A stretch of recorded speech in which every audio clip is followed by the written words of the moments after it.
할렐루야, 감사합니다. 이 시간에 우리의 주어진 시간 나훔 3장을 공부하겠습니다. 자, 여러분들, 우리가 성경에서 굉장히 그 이스라엘이라는 나라와 접속점을 이루면서 이스라엘의 멸망과 가장 깊은 관계를 가진 두 나라가 있습니다. 어떤 나라입니까?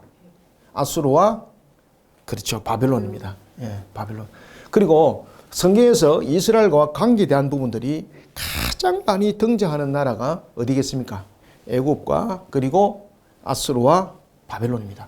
심지어 바벨론과 아수르 부분에 대해서는 성경에서 독단적으로 다룰 정도입니다. 그리고 이제 이 나라들이 멸망에 관해서 이방 나라들에서 애굽도 다루고 있고, 애굽은 이제 강력한 악을 이제 다루기도 하거든요. 막 그런 부분들이라든지 모압과 암몬이라든지 이런 부분들을 멸망은 짧게 이렇게 나중에 다루는데, 특히 나훔에 관한 부분의 내용을 우리가 보면은 아수르의 멸망을 굉장히 집중적으로 다루는 것을 우리가 볼 수가 있습니다. 바벨론이라는 나라와 그 다음에 아수르라는 나라의 공통점이 있습니다. 이 단일 민족이 아닙니다. 단일 민족이 아닙니다. 전부 다 복합 민족입니다. 복합 민족.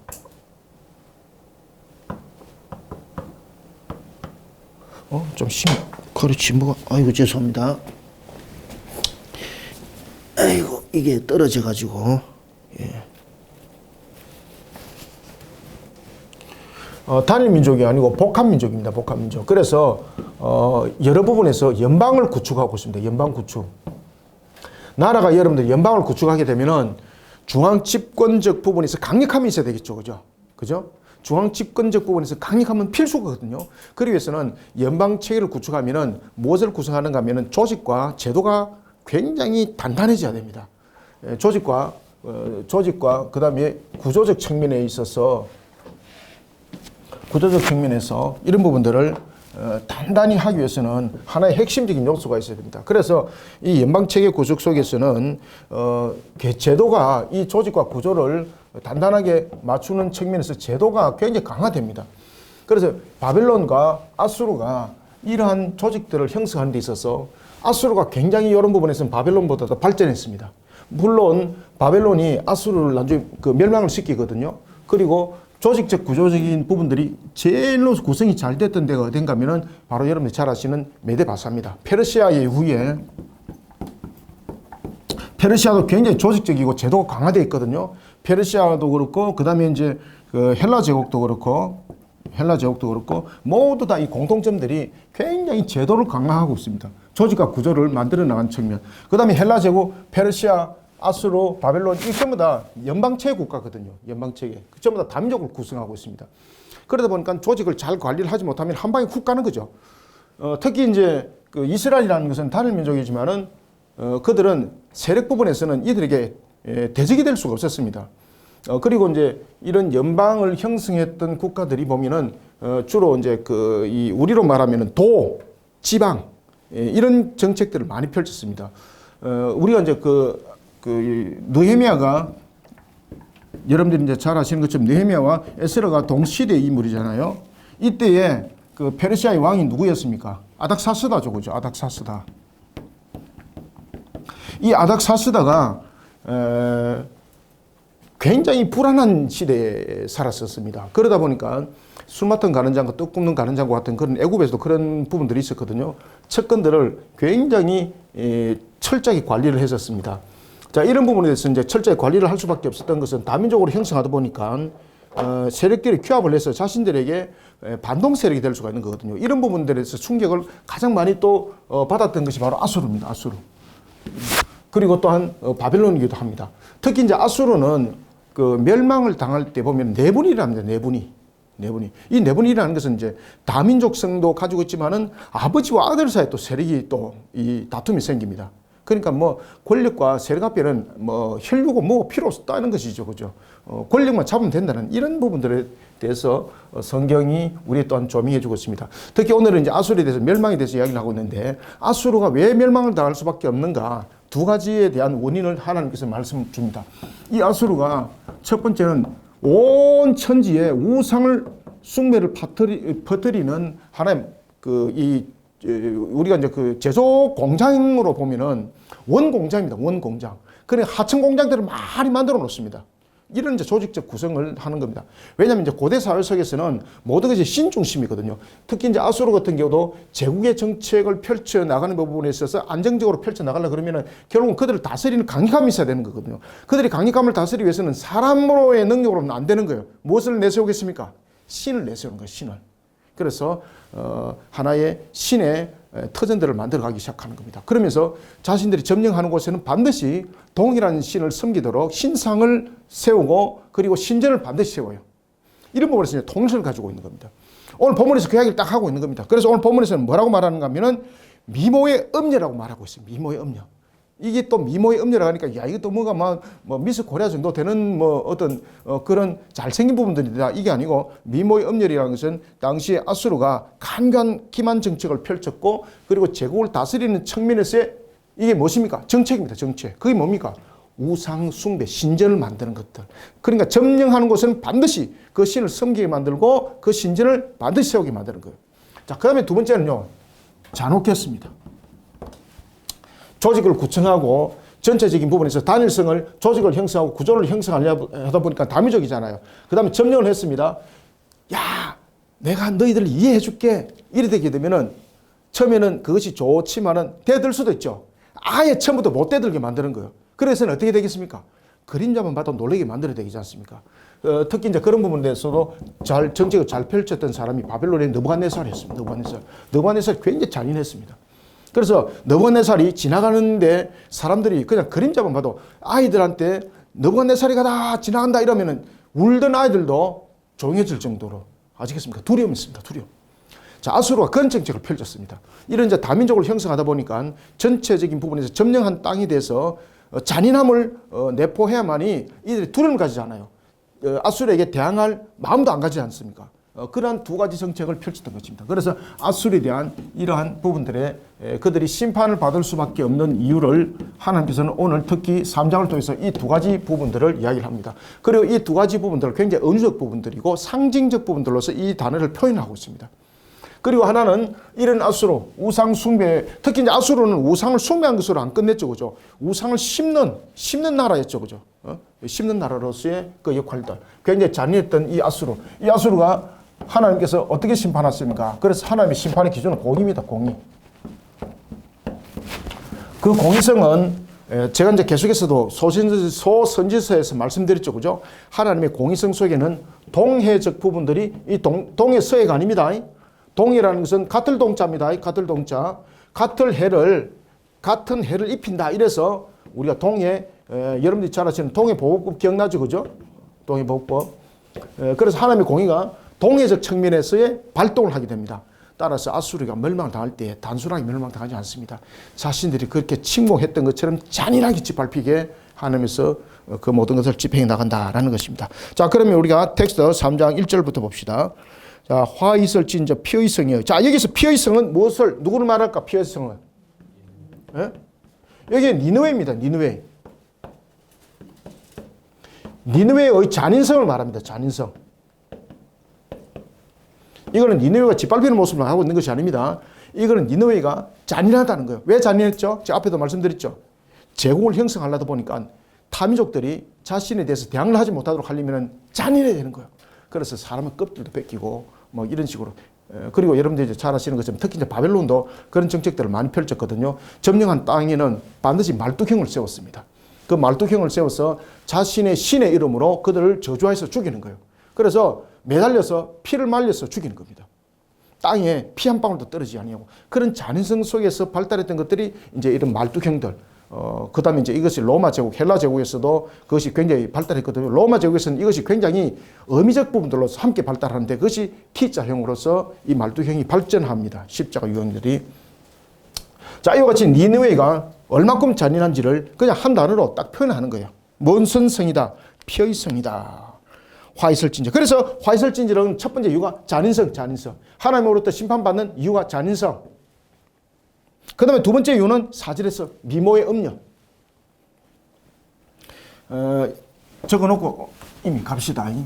그래서 아수르가 멸망당할 수밖에 없는 잔인성은 니느웨를 피의 성이라고 표현을 하고 있고 그 다음에 우상 숭배에 대해서는 미모의 음녀를 통해서 설명을 하고 있습니다.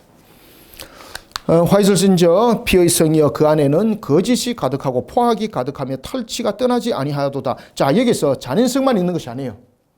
폭력성만 있는 것이 아니에요. 여기서 또 무엇입니까? 거짓이 가득하고. 그러니까 굉장히 권모술수였다는 겁니다.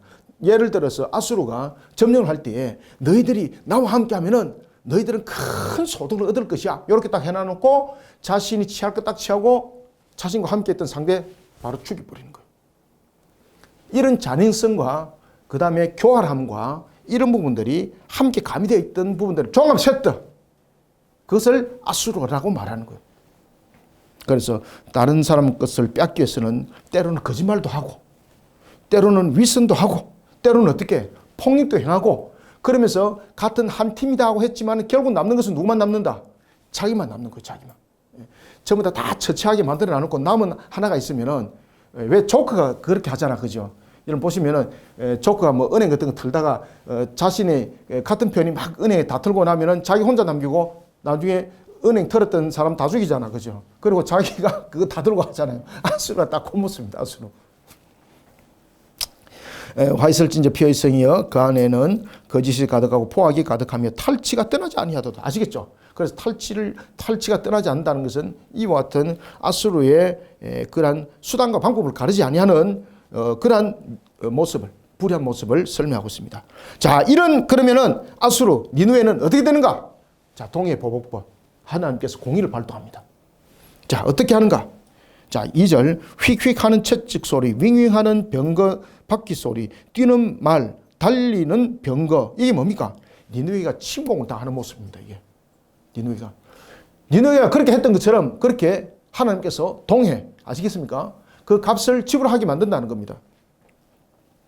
3절 충돌하는 기병, 번쩍이는 칼. 여러분들 충돌하는 기병, 번쩍이는 칼. 얼마나 여러분을 잔인하고 얼마나 이들이 활발하게 착지를 했으면 병거끼리 충돌을 하겠습니까? 그죠? 그리고 번쩍인 칼은 얼마나 무섭습니까? 잔인하고 날카로움을 함께 설명하고 있는 것이거든요. 번개 같은 창, 죽임 당한 자의 때. 자, 그러니까 완전히 그냥 메뚜기 때처럼 지금 총 정리해버린다는 겁니다. 죽임 당한 자의 때, 죽음의 큰 무더기, 무수한 시체여 사람이 그 시체에 걸려 넘어지니. 이게 바로 니느웨의 모습이 된다는 겁니다. 자신들이 그렇게 침공을 하였을 때 그 잔인함 속에서 그들이 했던 그 행위처럼 자신들도 그러한 이방 나라들에 의해서 무너짐을 당할 것인데 그 무너짐을 당할 것이 바로 잔인함을 통해서 무너짐을 당하게 될 것이라 라고 이야기를 하고 있습니다. 무산 시체여. 그래서 여러분들이 잘 아시는 것은 나중에 아수르가 나중에 바벨론에 의해서 처절하게 짓밟힙니다. 여러분들요. 처절하게 짓밟힙니다. 그리고 이제 그러한 바벨론도 나중에 여러분들 메데바사에 의해서 특히 이제 고레스가 굉장히 지략적이죠. 고레스가 여러분들 이 몽골도 보면은 굉장히 이 나라를 다스릴 때에 굉장히 지략적으로 나라를 다스려요. 물론 마빈이 굉장히 뛰어났습니다만은 중요한 것은 뭔가 하면 이 지략적이어야 되는 것이거든요. 그리고 이제 우리가 제국을 형성할 때 가장 지략적 부분에서 뛰어났던 사람이 누군가 하면은 바로 고레스입니다. 그 다음에 알렉산더입니다. 아시겠습니까? 근데 알렉산더 같은 경우는 39에 노상에서 질병으로 죽습니다. 40도 못 채우고 죽습니다. 하나님께서 거둬가시는 거죠. 4절 봅시다. 이는 마술의 능숙한. 여러분들 이 마술이라는 것은 뭔가 하면은 그 당시에 우상을 숭배한, 특히 이제 애굽에 보면은 왜 애굽에 보면 술객과라는 부분들이 있죠. 그죠? 마술, 술객. 이것들이 전부 다 보면은 사람을 속이고 사람의 눈을 피하여서 뭔가에 자신들이 이적을 행하는 것처럼 그렇게 보이는 것을 우리가 마술이라고 그러거든요. 그러니까 결국 마술은 속이는 거, 속이는 거. 그죠? 속이는 거. 여러분들 잘 아시는 것처럼 애굽에 있을 때에 왜 모세와 아론이 지팡이를 들었지 않습니까? 그래서 지팡이는 목동 때의 지팡이였지만은 하나님께서 능력을 발하여서 진짜로 뱀으로 변하게 하죠. 그죠? 그런데 애굽의 술객들도 지팡이를 뱀으로 변하게 했다 그러잖아요. 그 진짜 그렇게 했을까요? 그렇죠. 속임수입니다. 그래서 마술입니다. 마술. 이들은 마술 속에 보면 최면술이 있습니다. 특히 이제 그 우상 숭배자들은 이 하나의 지금 우리 보면 이 마약 같은 거 있지 않습니까? 이런 것들도 굉장히 개발이 잘 돼가지고 굉장히 사용을 잘했습니다. 그리고 최면수로 굉장히 강했습니다. 사람이고 짐승이고 이런 부분에서 심리적 부분들도 파악을 잘했고, 이게 뱀을 이제 최면을 걸어가지고 딱딱하게 이렇게 만드는 거예요. 뱀을. 그리고 탁 던지니까 뱀이 정신을 차리고 탁 깨어난 것. 요 부분들입니다. 아시겠습니까? 오늘 본문에도 보면은 이러한 마술에 능한 그런 그 우상 숭배자들이 제사장들이죠. 그러한 자들 통해서 그들이 점령했던 땅들을 전부 다 제국의 우상화를 만드는 겁니다. 왜? 어떻게? 아수르라는 그 하나의 형틀로 만들기 위해서는 아수르가 섬기는 신을 그들도 함께 섬기게 만들어야 되는 거죠. 그리고 섬기의 신전을 만드는 것은 신전으로 만드는 것이 끝나는 것이 아닙니다. 고대 사회 속에서는 신전이 무엇입니까? 신전이 곧 정치입니다. 정치. 아시겠습니까? 신전이 곧 권력입니다. 권력. 이런 식으로 우상 숭배의 터전을 만들었고 자신의 권력에 대해서 일치점을 가졌다는 이야기죠. 이해됐죠? 그죠? 그래서 아수르가 제국을 만들면서 점령을 할 때에 이 부분들이 굉장히 중요하게 작용했습니다. 우상 숭배가. 신에 대해서 신전을 만들고 이 신전에 대해서 신전은 누가 또 다스립니까? 신전에 대해서 제사장들이 다스리면서 이 권력에 대하여서 하나의 힘을 발하거든요. 또 하나는 뭔가 하면 백성들이 어디 중심으로 하나가 합쳐지겠습니까? 신전입니다. 그러니까 백성들을 다스리는 데 있어서 신전이 굉장히 중요한 역할을 하는 거예요. 신전이. 정치보다도 더 앞서는 것이 뭔가 하면 신전의 신전. 그래서 가는 곳마다 신전을 세웠고 그 속에서 모든 백성들을 이렇게 하나의 아수르라는 하나로 통일점을 가지는 데 있어서 이 신전을 전부 다 이용을 하는 겁니다. 자, 그런 측면에서 아수르가 이 우상을 퍼뜨리는 데 있어서 제국 국가를 형성했을 때에 가장 이 부분들 열심히 했습니다. 열심히. 그래서 성경에 보면 단독적으로 나오는 거예요, 이게.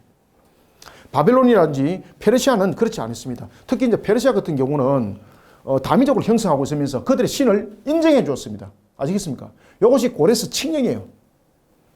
그런데 아수르는 안 그랬어요. 아수르는 어떤 부분에 가지고 있는가 하면 자신들이 다스리는 일정 부분에서 신으로서 전부 다 통치를 했어요. 신으로 통치. 그래, 어떻게 보면 좀 이게 이 마귀의 집단들도 보면 좀 지혜가 좀 있죠. 그죠?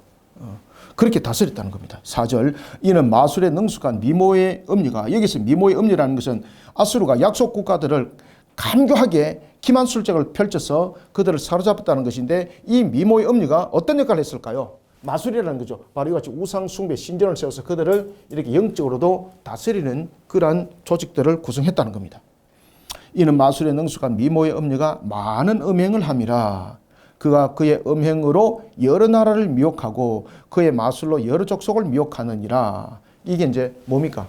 우상 숭배, 우상을 통해서 제국을 하나의 집단 체계를 형성하는 겁니다. 그래서 아수르가 어떤 정책을 펼치는가 하면은 여러분들이 이제 잘 아셔야 될 것은 이제 페르시아도 이제 그런 부분들에서 배우거든요. 나중에 아수르가 제국의 정책을 펼칠 때에 제일 먼저 점령하는 땅은 성벽을 전부 다 허물어 버려요.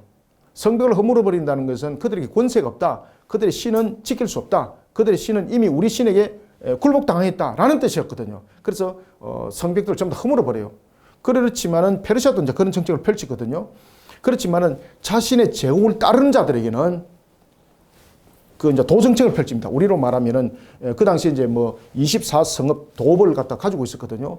그러한 정책적 부분에서 자신들과 함께하는 그러한 세력들에는 성읍을 세우도록 인정을 해주면서 자체적인 방위 능력만 줍니다. 공격적인 능력은 안 줘요. 자, 이런 부분들에 대해서 다스려 나갔던 그런 아수르입니다.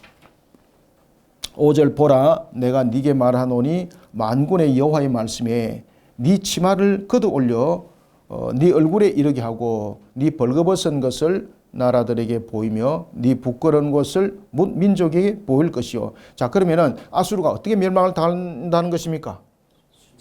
그렇죠. 수치당하고 유린당하게 만든다는 겁니다. 수치당하고. 여러분들 이 여인이 치마를 들었다는 것은 이거는 얼마나 큰 수치입니까? 그죠? 그리고 벌거벗은 것을 보이게 만들었다. 부끄러운 것을 보게 만들었다. 이거는 진짜 대단한 수치거든요. 니느웨의 멸망은 이와 같이 그냥 단순한 멸망이 이루어지지 않는다는 겁니다. 그것이 무슨 의미를 가지고 있습니까? 공의적 측면을 가지고 있습니다. 그들이 잔인성과 그리고 그들의 우상 숭배로 인하여서 펼쳐나갔던 그 값을 반드시 하나님께서 받게 만든다는 겁니다. 그래서 공의의 값에 대해서 이야기를 합니다. 심판은 공의의 값에 대해서.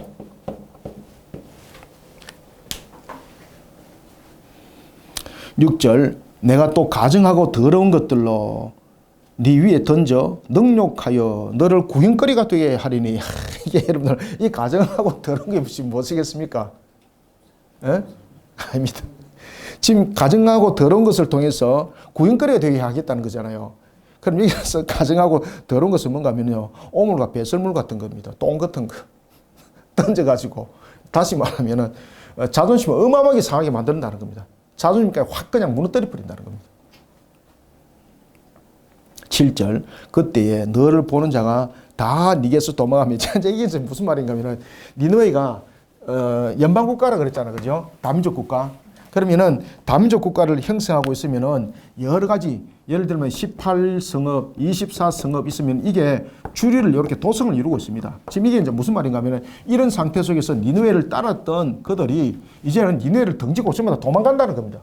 아무도 함께하지 않는다는 겁니다. 그러니까 안에 있는 연방들이 전부 다 깨진다는 이야기입니다.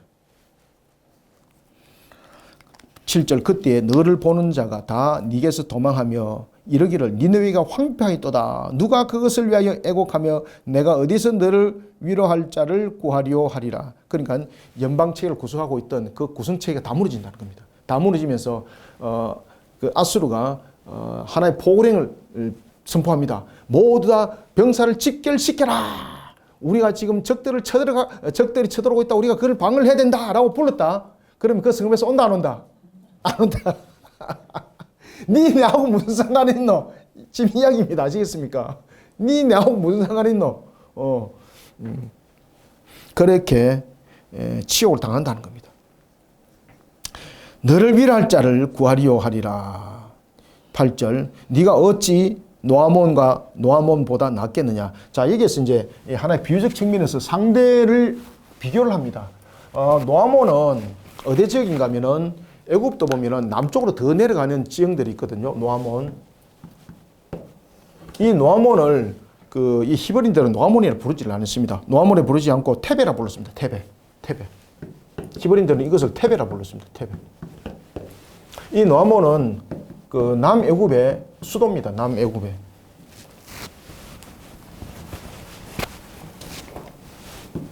남애굽의 수도인데 이 노아몬이 왜 등장하는가 하면은 노아몬은 천연 요새입니다. 천연 요새. 아무도 침공할 수 없을 정도의 천연 요새. 예. 이 천연 요새로 되어 있습니다. 천연 요새. 수자원이 풍성했습니다. 수자원이. 그런데 그 수자원이 풍성한 것으로만 끝나는 것이 아니라 이 수자원이 자연적인 방막이 됩니다. 자연 방막. 이 노아몬이 쳐들어오려면은 큰 강이라든지 그 바다들을 건너야 되는 겁니다. 그러니까 그냥 스스로가 그냥 가만히 있어도 적들이 쳐들어오지 못하는 그런 천연적 요새를 가지고 있습니다. 그런 노아몬이 강력했습니다. 그래서 오늘 본문에서 보면은 그렇게 비유를 하는 겁니다. 네가 노아몬보다 아수르를 말하고 있습니다. 아수르야, 네가 노아몬보다 낫느냐? 그러면은 보자. 이렇게 천연 요새를 가지고 있는 노아몬도 결국은 이방 나라들에서 무너짐을 당했는데 너는 그러한 것보다 더 처절하게 너는 무너짐을 당할 것이다 라는 것에 대해서 노아몬을 들고 들어온 겁니다. 그래서 특히 이제 테베는 그 자연적인 입지 조건이 굉장히 좋았습니다. 풍부한 자원들이 있었고 이 풍부한 자원이 자신들의 삶을 유익하게 만들었을 뿐만 아니라 전쟁 시에는 이 천연 자원들이 그냥 방어막이 된 겁니다. 방어막. 8절은 그 이야기를 하는 겁니다. 네가 어찌 노아몬보다 낫겠느냐. 그는 강들 사이에 있었으므로 물이 둘러서. 그러니까 이 강이 그냥 하나의 무엇입니까? 자연적인 하나의 수자원과 하나의 방막의 형성이 함께 된다는 겁니다. 그러니까 여러분들 우리가 물이 풍부한 곳에는 무엇이 있습니까? 기름진 옥토가 있죠. 그 다음에 풍수함이 있죠. 그런데 그런 물로서만 끝나는 것이 아니라 이것이 방어막이 된다는 겁니다. 그러니까 이 노아몬이라는 나라에 강이 빙 둘러 있는데 이걸 누가 쳐들어오겠냔 말이에요. 이거를. 오다가 여러분들 배를 만들어서 만약에 온다 그러면은 배가 오다가 온전하지 못하지 않습니까? 기울어서 빠지가 죽고 그 다음 배가 멀리서 오면 다 보이잖아, 그죠? 그러면 예를 들면 화살에 불 붙여가지고 그냥 뭐 창던질 몇 개만 툭툭 쏘면 되는 거잖아, 그죠? 그리고 강이라는 부분들이 바다를 형성하고 있다는 것은 강이 크다는 이야기거든요. 그러면은 적들이 오는 거 다 보이잖아요. 그럼 적은 100% 노출해요. 뭐 지금처럼 뭐 잠수함 띄웁니까? 그죠? 아니잖아요. 그들이 뭐 수중에 헤엄치서 갈 수 있나? 아닙니다, 여러분들. 그래서 바다라는 거예요. 바다는 넓다는 뜻이에요, 강인데. 그러면 전부 다 적들은 올 때 100% 노출이 다 되죠. 그러면 상대는 안 보이고 적은 100% 보입니다. 그럼 그 전쟁 누가 이깁니까? 보는 사람이 이기지, 보는 사람이. 그러니까 백전백승. 노아몬을 못 치는 거예요. 그런데 그런 노아몬도 하나님께서 쓰러뜨렸다는 겁니다. 네가 어찌 노아몬보다 낫겠느냐? 그는 강들 사이에 있으므로 물이 둘러서니 바다가 석류가 되었고, 그건 강이 바다 굉장히 넓다는 이야기입니다. 그러니까 적들이 쳐들어올 때는 반드시 배를 띄워서 가야 되는 거잖아요. 그럼 배를 띄우는데 뭐 여러분들이 잘 아시는 것처럼 지금처럼 뭐 항공모함 띄울 수 있나? 항공모함 띄워도 여러분 눈에 다 드러나잖아요. 그죠? 그래 백진백패. 쳐들어올 수가 없어요. 쳐들어올 수가. 그런 천연적 요새 노아몬. 바다가 방어벽이 됐다. 바다가 석류가 되었다. 자, 보십시오. 네가 어찌 노아몬보다 낫겠느냐? 그는 강들 사이에 있으므로 물이 둘렀으며 바다가 석류가 되었고, 바다가 무엇이 되었다? 그렇지. 방어벽이 되었으며 구스와 애굽은 그의 힘이 강하여 끝이 없었고 북과 루빔이 그를 도울 자가 되었으나 어떻다는 겁니까? 노아몬을 함부로 못 쳤다는 겁니다. 그런데 그런 노아몬이 무너지는 겁니다. 어떻게 무너지는 겁니까? 자, 테베가 10절에 어떻게 무너지는가 보십시오. 그가 포로가 되어, 우와! 이 테베의 멸망이 강력함으로 나타났습니다. 그러면은 이들이 어떻게 멸망당했을까요, 여러분들요? 결국은 자중질환이거든요. 자중질환. 아수르도 여러 부분에서 민족에 대해서 무너짐을 당할 때에 가장 큰 요소가 자중질환 속에서 무너지면서 결국은 이방 세력들에서 처절하게 그냥 짓밟히는 그런 모습이 되는 겁니다. 10절 그가 포로가 되어 사로잡혀 갔고 그의 어린아이들은 길 모퉁이에 메어침을 당하여 부서졌으며 그의 존귀한 자들은 제비 뽑혀 나뉘었고 그의 모든 권세자들은 사슬에 결박되었나니. 이게 누굽니까? 이게 노아몬입니다. 노아몬. 천연요소 속에 있었던 노아몬이 나중에 무너져서 처절한 모습이 됐다는 겁니다. 그러면은 노아몬이 왜 이렇게 됐을까? 그 속에서 그들도 우상 숭배 속에 빠졌을 것이고 그 다음에 그들이 가지고 있는 교만함 속에 있었죠. 그죠? 여러분들 예루살렘이 어떻게 정복되었습니까? 예루살렘이 큰 군사로 정복되었나요? 아니면 게릴라전으로 정복되었나요? 다윗이 게릴라전 펼치거든요. 그때에 다윗이 쳐들어오는 거 다 보는 겁니다. 예루살렘 성에서. 특히 여러분들 예루살렘 성은 베냐민 지파의 기업이었거든요. 베냐민 지파 기업이 있는데 그들이 그곳을 점령하지 않습니다. 왜 그러냐면 여부 족속들이 너무 강했습니다. 그리고 지금의 예루살렘보다도 더욱더 남쪽으로 내려가고 절벽 쪽에 있었기 때문에 그 지역을 자신들이 점령을 하기 위해서는 거의 만약에 자신들이 상대가 병력이 5만이라면 자신들 50만을 끌고 가야 되는 거예요. 그래도 이길 확률은 있다 없다? 없습니다. 그래서 여부 족속들이 뭐라고 말했습니까? 다윗이 쳐들어오는 걸 올라보고 우리 동네에 누구도 네 이긴다.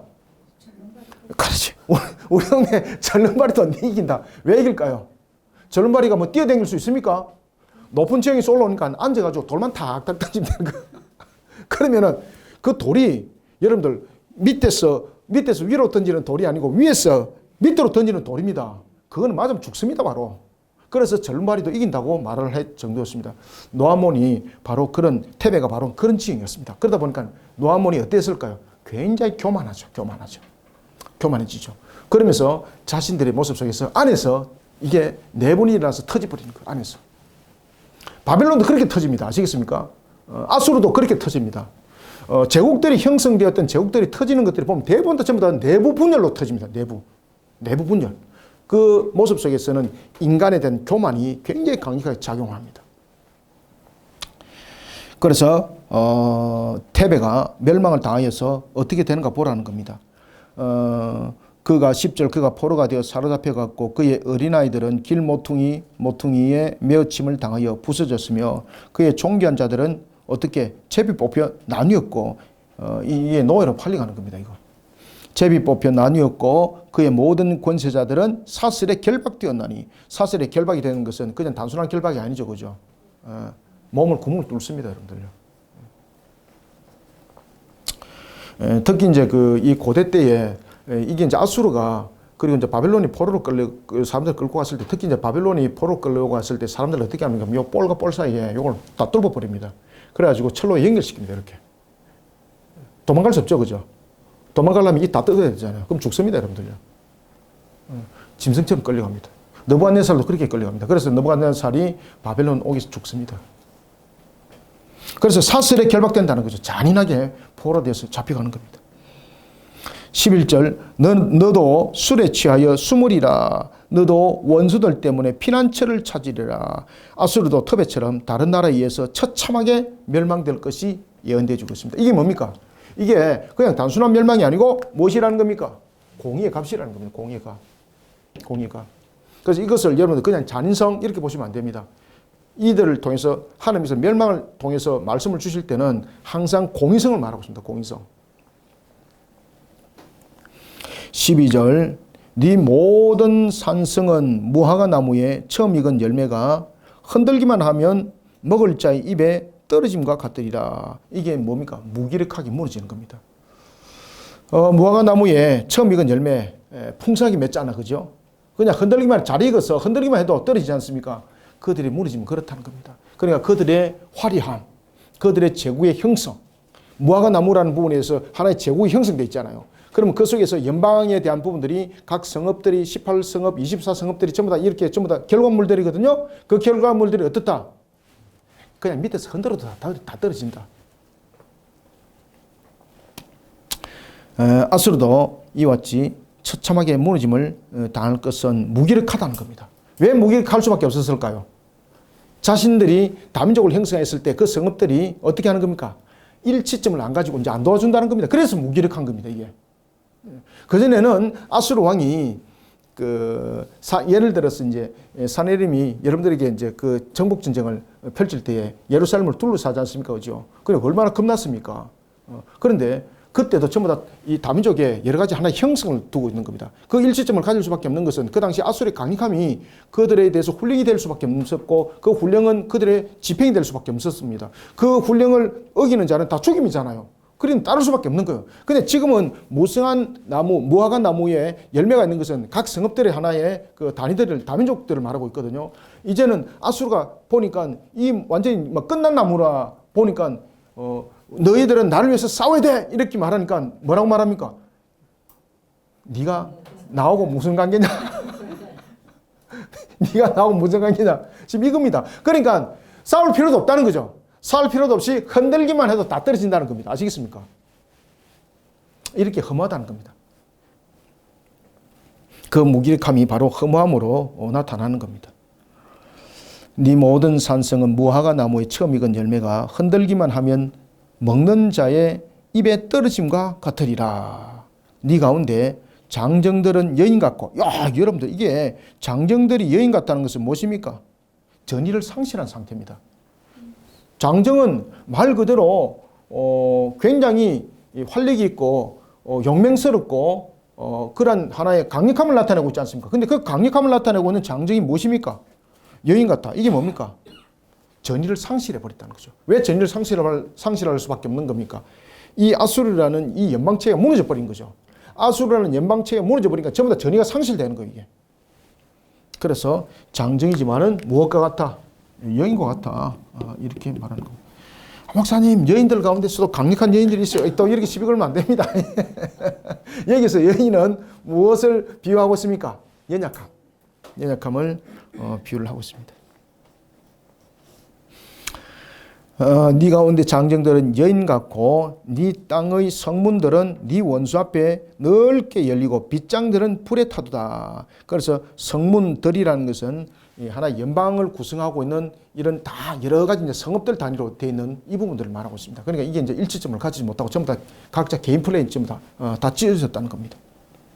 어떠한 것들도 적의 공략을 막아내지 못하는 무용지물들이 되었다. 빗장들이 다 풀렸다 그러잖아요. 빗장들이 풀린 것은 뭡니까? 하나의 일치점이 이제 없다는 겁니다. 아수르라는 중앙 집권을 안 따른다는 이야기입니다. 그래서 빗장들이라는 복수를 쓰고 있는 거예요. 빗장이 아니고 빗장들이잖아요.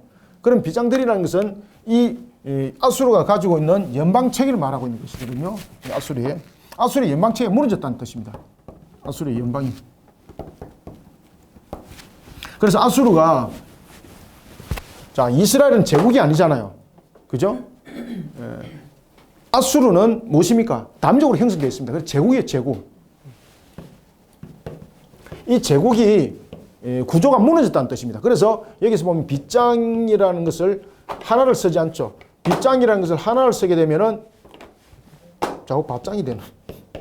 빗장을 하나를 쓰게 되면 이거 단일민족이죠. 단일민족. 그죠? 근데 여기서 빗장들을 썼죠. 복수죠. 그럼 무엇을 말하고 있습니까? 제국. 이제 이해되고 있습니까? 그리고 이 부분에서 이 제국이 다민족을 형성한 거예요. 다민족. 그래서 빗장들이라는 복수를 쓰고 있는 거예요. 복수.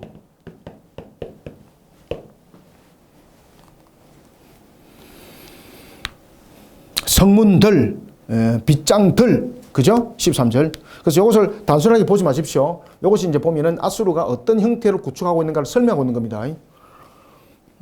그래서 우리가 보면은 제국을 형성하고 있는 나라가 아무리 강해도 그것을 흔들 수 있는 방법들이 많습니다. 여러분. 그냥 분열시키면 되잖아요. 그죠? 분열시키면 되잖아요. 그 정책을 가장 잘 펼친 사람 누구라고요? 고레스. 그래서 고레스가 바벨론을 점령할 때 무일립성합니다. 고레스가 뭐라고 이제 이야기를 하는가 하면은 그 당시에 벨사살 아버지가 벨사살에게 바벨론을 맡기고 확장 전쟁을 벌리거든요. 확장 전쟁을 벌리면서 자기들이 섬기는 신보다도 더 큰 신을 본 거예요. 신전을. 이야, 이 신이 우리를 다스리면 더 강력하겠다. 그래서 바벨론을 통해서 너희들이 신을 바꿔라. 그러니까 이 바벨론에 그 성읍에 있는 사람들이 돌아버리는 거예요. 왜 그런가 하면은 고대 사회 속에서 신이라는 것은 생명하고도 안 바꿔요. 근데 그 신을 섬기라는 거예요. 그럴 때 고레스가 나는 너희들의 신을 인정해 줄게. 나와 함께 하면은 너희들에게는 어떠한 것들도 생명을, 재산도 빼지 않겠다. 이 선포를 한 거예요. 그러니까 사람들이 어떻게 되겠습니까? 분열이 일어나는 거죠. 그죠? 그래서 빗장이 안에서 밖으로 열려버려요. 그리고 이게 수로가 고발이 되는 겁니다. 비밀 수로가 있었습니다. 그 잔치상. 그것을 안에 있는 사람들이 고발을 해서 다 통로로 다 가르쳐줘요. 그래가지고 고레스가 그 수로 통로로 들어와 버려요. 그래가지고 여러분들이 잘 아시는 다니엘서 있지 않습니까? 그 장면이 벨사살이 죽는 마지막 장면입니다. 고레스에서 죽습니다. 그 현장에서, 잔치상에서 바로 제사상이 되는 겁니다. 바로 죽어버립니다. 이와 같이 연방체계를 흔드는 방법들은 굉장히 다양성의 방법들이 있었어요. 왜 그런가 하면 이 각자의 신들이 또 섬겼던 신들이 있거든요. 이것을 가지고 흔들어버리는 거죠. 자, 오늘 본문에도 보면은 그 이야기를 하고 있는 겁니다.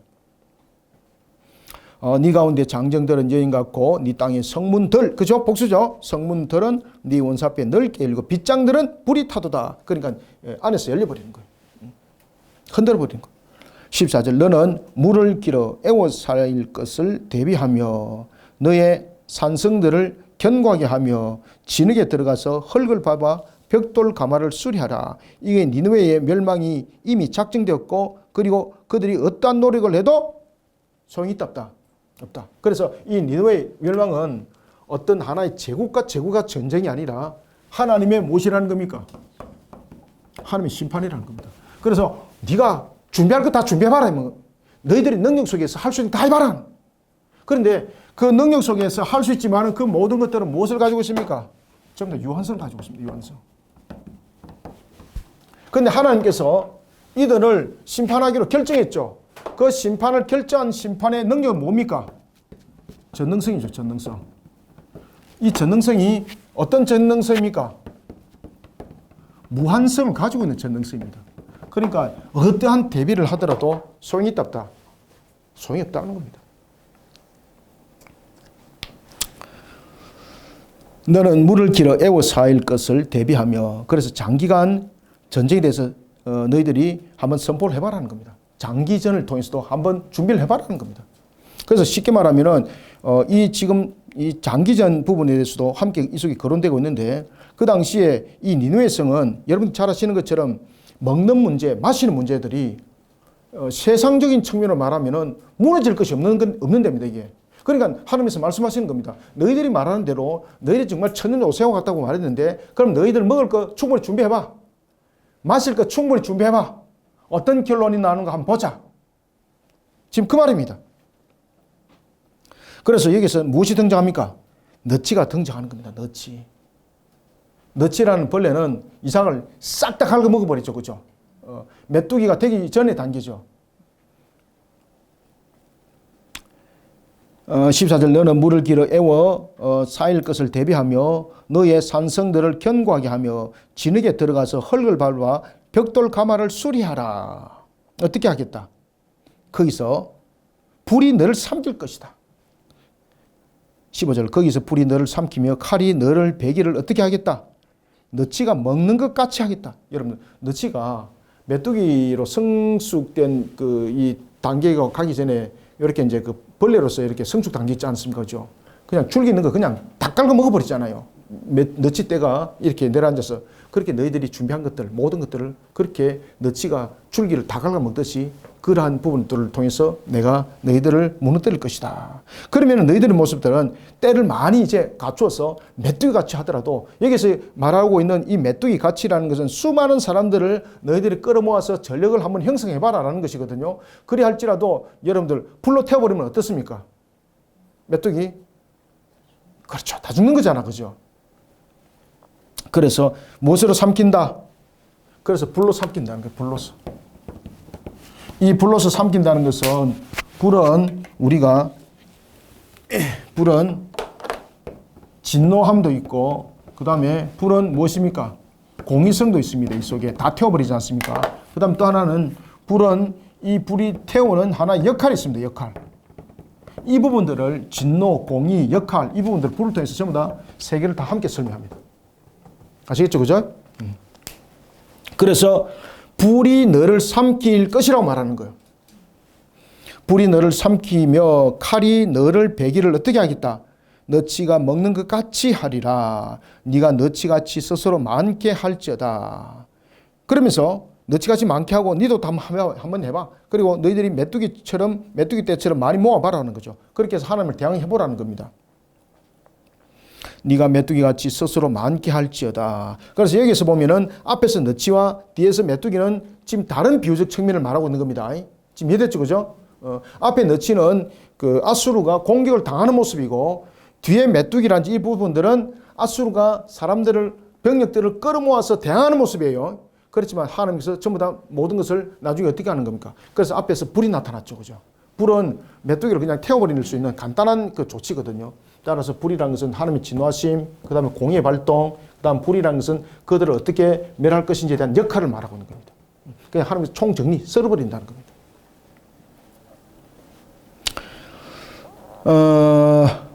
16절 네가 네 상인을 하늘의 별보다 많게 하였으나 너치가 날개를 펴서 날아가고 이게 이제 무슨 말인가 하면은 아수르가 제국을 형성하고 있었잖아요.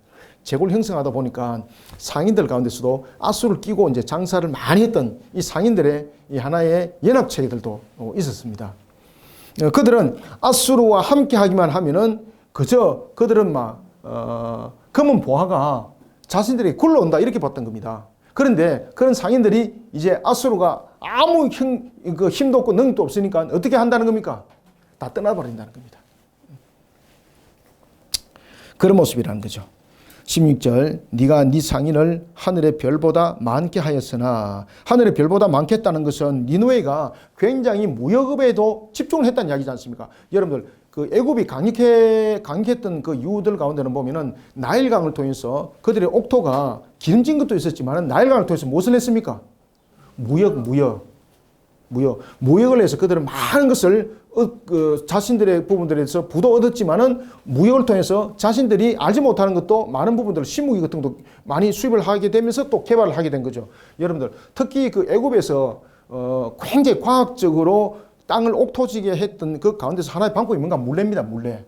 그래서 이 물레 그 발달에 대한 가장 농업에 대해서 발달에 대해서 사용을 가장 잘한 나라가 된가 하면 애굽입니다. 원래 나일강이 옥토 쪽으로 그 육지 쪽으로 이 물들이 흘러놓지 않습니다. 그래서 이들이 이 나일강을 통해서 어떻게 국토를 개발하고 어떻게 땅을 기름지게 할 것인가 라는 부분에서 그들이 개발하면서 이 나일강을 통해서 수로를 만들었습니다.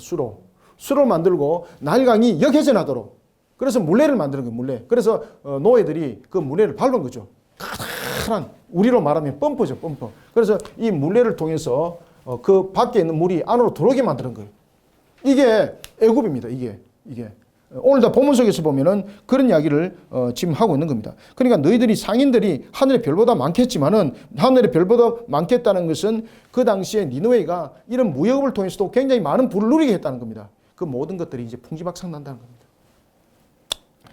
네가 네 상인을 하늘의 별보다 많게 하였으나 너치가 날개를 펴서 날아간 것 같고, 그래서 여러분 상인들은 언제든지 이익이 가는 곳으로 떠나게 돼 있죠, 그죠? 날개 달아서 도망갑니다. 네 방벽은 메뚜기 같고, 여기에서 이제 전쟁이 일어나서 멸망할 것을 들었던 소문을 들었던 상인들, 그리고 제국을 형성하고 있었던 그 성읍들이 이제 전부 다 떠난다는 겁니다.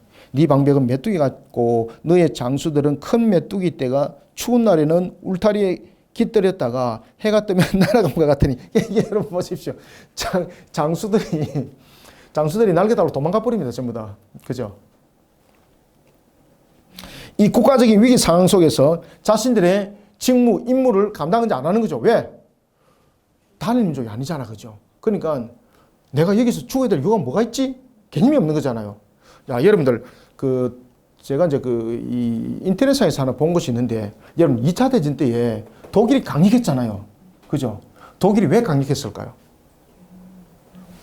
독일이 강력했던 이유는 자신들의 어떤 민족성의 속에서 전쟁을 벌이는 것이 아니에요. 자기들은 굉장히 열악한 상태 속에서도 그 전쟁이 자신들이 이 상태 속에 질 줄 알면서도 그들은 그 전쟁을 끝까지 버텼다는 거죠. 그러니까 이 독일 군들이 굉장히 무서웠습니다. 그러면서 그것을 이제 이게 하나의 이 연구를 하던 사람이 그걸 분석을 한 거죠. 이 사람들은 왜 전투를 그렇게 했을까? 그러면서 그것을 이제 확인하기 시작한 거예요. 그걸 물어보니까 제일 중요한 것은 민족에 대한 구성이 아니라는 거죠. 당신은 왜 이 전투에서 사력을 다하면서 싸웁니까? 그렇게 말하니까 내 동료를 위해서. 내 동료가 죽는 것을 그냥 팽개칠 수 없기 때문에. 아시겠습니까? 그럼 이런 동질성을 가지고 있는 거예요. 동질성. 이건 민족성이 아니에요. 내 동료가 내가 싸우지 않으면 내 동료가 죽는다는 이 정신을 가지고 있었던 거죠. 그러니까 그런 열악한 환경 속에서도 이 독일이 전쟁 속에서 승리를 거둘 수 있던. 그러니까 우리가 이제 2차 대전 그러면 독일이 정말 무서운 존재잖아. 그죠? 이 무서운 존재는 나치에 대한 개념이 아니라는 거죠. 우리는 어떤 나치의 사상 속에서 이 사람들이 동료되어서 그럴 것이다. 아니라는 거죠. 나치 속에서 동료된 것이 아니라 내 동료가 내가 싸우지 않으면 내 동료가 죽는다는 거예요. 이런 부분들을 서로 교통하고 있었다는 거예요. 그러니까 전우애가 아주 깊었다는 겁니다. 이것이 전쟁을 강력하게 만드는 무기가 됐다는 겁니다. 나치가 아니라는 거죠. 히틀러가 아니었다는 겁니다. 그들의 개념은. 자, 이런 장수들이 이제 어떻게 됐다는 겁니까?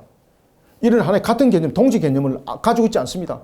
저게 지금 뭐하고 있는 것이냐? 저건 내가 잘못하다가 내가 죽겠네? 이래 되는 거죠. 그러니까 전부 다 날개 달고 도망가 버리는 거예요. 네 방백은 메뚜기 같고 너의 장수들은 큰 메뚜기 떼가 추운 날에는 울타리에 깃들였다가 해가 뜨면 날아감 같으니 그 있는 곳을 알 수 없도다. 마치 철에 따라서 움직이는 벌레와 같은 모습이 된다는 겁니다. 아수르 왕이여, 네 목자가 자고 네 귀족은 누워 쉬며 네 백성은 산들이 흩어지나 그들을 모을 사람이 없도다. 이런 상황들이 왜 벌어졌겠습니까? 그러니까 여러분 보시면 제국이라는 것이 이 하나의 신의 구성 속인 요소 속에서 단단하여서 마치 무너지지 아니하는 철옹성과 같을지라도 그들 속에는 늘 균열 상태가 늘 있습니다. 그래서 아수르가 무너지는 가장 큰 원인은 그 안에 내부의 약점이었습니다. 내부의 약점을 하나님께서 탁 쳐버리는 거예요. 그러니까 그냥 간단하게 뚝 다 깨져 버렸다는 거죠. 아수르 왕이여, 네 목자가 자고 네 귀족은 누워 쉬며 네 백성은 산들에 흩어지나 그들을 모을 사람이 있다 없다? 그렇죠. 없다. 끝났다는 거죠. 19절, 네 상처는 고칠 수 없고 네 부상은 중하도다. 네 소식을 듣는 자가 다 너를 보고 손뼉치나니 이는 그들이 항상 네게 행패를 당하였음이 아니더냐 하시니라. 아멘. 상처를 고칠 수 없다는 것은 뭡니까? 완전한 패망, 완전한 멸망입니다. 완전한 멸망. 이로 인해서 BC 7세기에 아수르가 완전히 패망합니다. 여러분들이 이제 잘 아시는 것처럼 아수르가 722년에 그 사마리아를 점령할 때만 해도 강력함이었거든요. 그런데 그 이후에 더 강력해집니다. 그런 아수르가 약 한 BC 665년 정도 됐을 때, 그건 7세기이죠. 그때 오늘 이 본문의 말씀처럼 완전히 무너집니다. 그러니까 없어져 버립니다. 아수르가. 참 험함이죠. 애굽은 무너졌지만 여러 가지 부분에서 마치 조그마한 하나의 성읍처럼 남아 있었어요. 그런데 아수르는 총정리입니다. 총정리.